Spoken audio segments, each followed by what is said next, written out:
Assalamualaikum warahmatullahi wabarakatuh. Kami dari kelompok 1 akan menyampaikan hasil video kelompok kami mengenai manajemen operasi, rantai nilai dan produktivitas dari PT Indofood Sukses Makmur Tbk.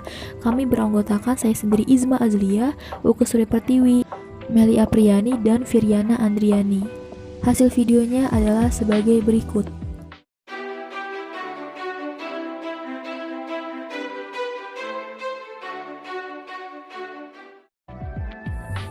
PT Indofood didirikan pada tahun 1990 yang awalnya bernama PT Panganjaya Inti Kusuma, kemudian berganti nama menjadi PT Indofood Sukses Makmur Tbk pada tahun 1994 karena terjadinya penggabungan beberapa anak perusahaan yang berada di lingkup Indofood Group. PT Indofood ini memiliki 4 kelompok usaha strategis, diantaranya yang pertama, produksi konsumen bermerek yang dilakukan oleh PT Indofood CBP Sukses Makmur yang merupakan produsen makanan dan kemasan yang memiliki beberapa jenis produk makanan, akan tetapi lebih fokus pada bidang pengolahan mie instan. Divisi mie instan ini juga merupakan divisi terbesar di PT Indofood. Yang kedua, Bogasari. Kegiatan usahanya itu meliputi produksi tepung, terigu, dan pasta. Yang ketiga, agribisnis. Kegiatannya itu dijalankan oleh PT Salim Infomas Pratama Tbk dan PT London Sumatera Indonesia Tbk. Kegiatan usahanya itu meliputi penelitian dan pengolahan kelapa sawit hingga produksi minyak goreng, margarin, cotton bermerek. Yang keempat, distribusi. Grup ini mendistribusikan hampir seluruh produk konsumen Indofood dan anak-anak perusahaan serta produk pihak ketiga.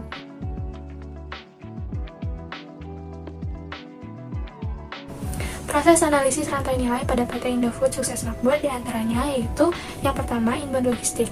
Bahan baku utamanya yaitu tepung terigu, bahan baku penunjang yaitu air alkali digunakan untuk mempercepat pengikatan gluten, meningkatkan elastisitas dan fleksibilitas mie, meningkatkan kehalusan tekstur serta meningkatkan sifat kenyal. Lalu ada tepung tapioka, minyak goreng, garam dapur, jamur pewarna, bumbu dan minyak bumbu. Pemasok bahan baku. PT Indofood Sukses Makmur Tbk bekerjasama dengan beberapa pemasok yang ditunjuk untuk pengadaan bahan baku dan bahan pendukung lainnya.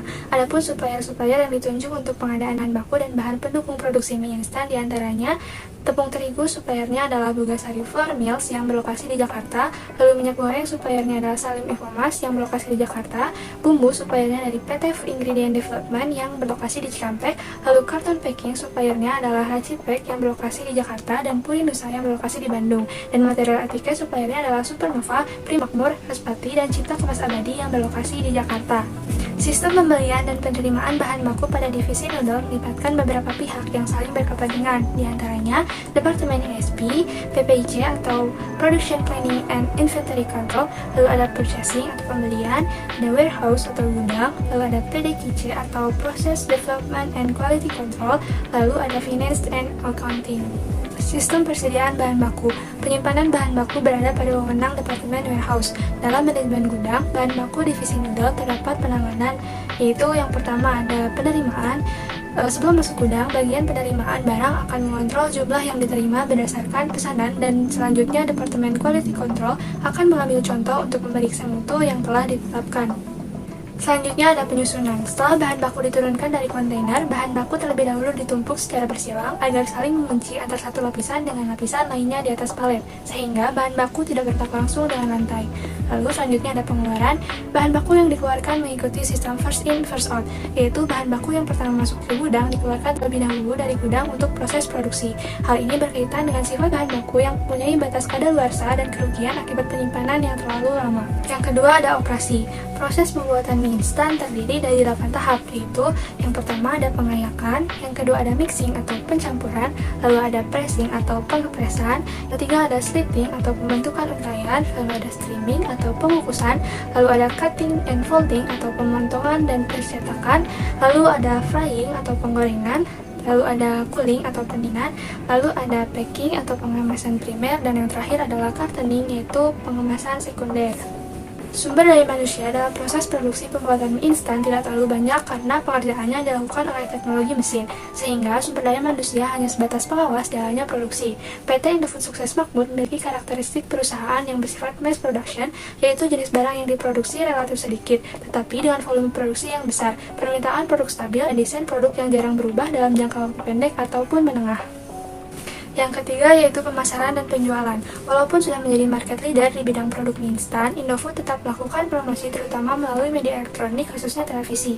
Dengan promosi massal menggunakan iklan menarik, Indofood mengupayakan untuk menanamkan brand produk pada konsumen agar semakin kuat posisinya pada brand image konsumen.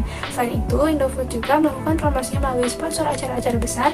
Indofood juga seringkali menggelar berbagai event serta lomba untuk lebih menarik masyarakat dalam menanamkan citra baik perusahaan. Dari segi layanan, PT Indofood Sukses Makmur memberikan layanannya kepada anak perusahaannya, yaitu PT Indomarko, yang memiliki fungsi distribusi terhadap produk-produk yang diluncurkan oleh Indofood, sehingga Indofood tidak perlu lagi mengeluarkan biaya pengiriman. Selain itu, Indofood juga menyediakan customer service and call center untuk menangani keluhan-keluhan dari pelanggan. Dari segi kepemimpinan, PT Indofood Sukses Makmur dipimpin oleh General Manager yang tugas pokoknya adalah untuk memimpin dan mengarahkan seluruh kegiatan produksi untuk mencapai performance yang tinggi dan dalam menghasilkan produk yang berkualitas, serta jaminan mutu yang tetap dijaga. General Manager membawahi 6 departemen, yaitu yang pertama Departemen Purchasing, yang kedua Departemen Finance and Accounting, yang ketiga Departemen Personalia, yang keempat Departemen Marketing, yang kelima Departemen Process Development and Quality Control, yang keenam Departemen Manufacturing. Dari segi pekerja atau sumber daya manusia, jumlah tenaga kerja di PT Indofood Sukses Makmur Divisi Noodle ini lebih banyak perempuan dibandingkan dengan laki-laki. Tenaga kerjanya ini dibagi menjadi 2, yaitu tenaga kerja SIP dan tenaga kerja non-SIP. Tenaga kerja di PT Indofood Sukses Makmur ini sering dilakukan pemeriksaan setiap 2 tahun sekali secara berkala, dan untuk pekerja di atas 40 tahun itu dilakukan pemeriksaannya itu setiap 1 tahun sekali secara berkala. Untuk peningkatan tenaga kerja dilakukan dengan pelatihan sesuai dengan kebutuhan dan kinerja, serta dilaksanakan pengembangan tenaga kerja. Dari segi budaya organisasi, budaya kerja yang diterapkan oleh PT Indofood Sukses Makmur Divisi Noodle ini adalah budaya kerja disiplin, unity, respect, integrity, excellent, and inovatif. Adapun komitmen tenaga kerja terhadap perusahaan, yaitu komitmen afektif, komitmen normatif, dan komitmen berkelanjutan. Nah, beberapa teknologi yang digunakan oleh PT Indofood Sukses Makmur Divisi Noodle ini adalah continuous roller, sliter, and packer. Produktivitas merupakan perbandingan antara hasil yang diperoleh atau output dengan jumlah sumber daya yang digunakan sebagai masukan atau input.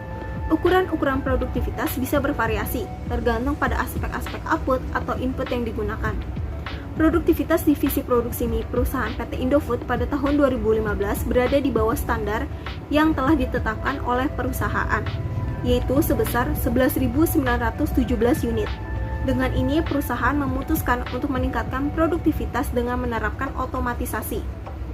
Pemanfaatan otomatisasi ini diterapkan pada bagian wrapping. Terdapat beberapa alasan mengapa perusahaan kemudian mengambil keputusan ini.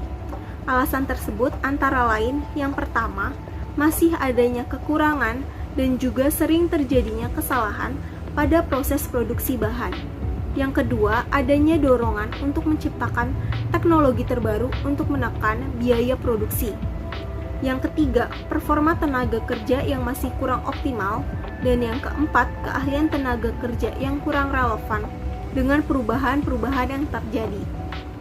Selanjutnya yang kelima, pelaksanaan training yang masih belum tersusun dengan baik. Dan yang terakhir, kurang optimalnya penggunaan metode manual yang sebelumnya diterapkan oleh perusahaan. Setelah adanya kebijakan otomatisasi menggunakan mesin autoloader pada bagian wrapping, produktivitas yang diperoleh tidak ada yang berada di bawah standar yang telah ditetapkan oleh perusahaan. Keputusan ini berdampak pada efisiensi sumber daya. Tenaga kerja yang dibutuhkan berkurang dan waktu yang diperlukan untuk proses produksi juga menjadi semakin singkat. Jadi kesimpulannya, Manajemen operasi PT Indofood Sukses Makmur Tbk menggunakan strategi operasi diferensiasi produk dan menanamkan brand produk kepada masyarakat. Diferensiasi produk ditandai dengan memproduksi mie instan cup pertama di Indonesia untuk memenangkan persaingan pangsa pasar. Kemudian menanamkan brand produk kepada konsumen dengan melakukan promosi melalui sponsor acara-acara besar dan melakukan berbagai event untuk menarik masyarakat dan menanamkan citra produk perusahaan. Yang kedua, rantai nilai PT perusahaan Indofood Sukses Makmur Tbk memiliki berbagai aspek yang menjadi keunggulannya, seperti menyediakan customer service dan call center untuk menangani keluhan-keluhan pelanggan, kemudian dilakukannya pelatihan tenaga kerja untuk meningkatkan kinerjanya. Yang ketiga, menerapkan komitmen tenaga kerja kepada perusahaan secara afektif, normatif, dan berkelanjutan. Selain itu, digunakannya teknologi seperti continuous roller, sliter, dan packer. Ketiga, produktivitas PT Indofood Sukses Makmur Tbk tidak lagi berada di bawah standar setelah diberlakukannya otomatisasi dengan menggunakan mesin autoloader pada bagian warping.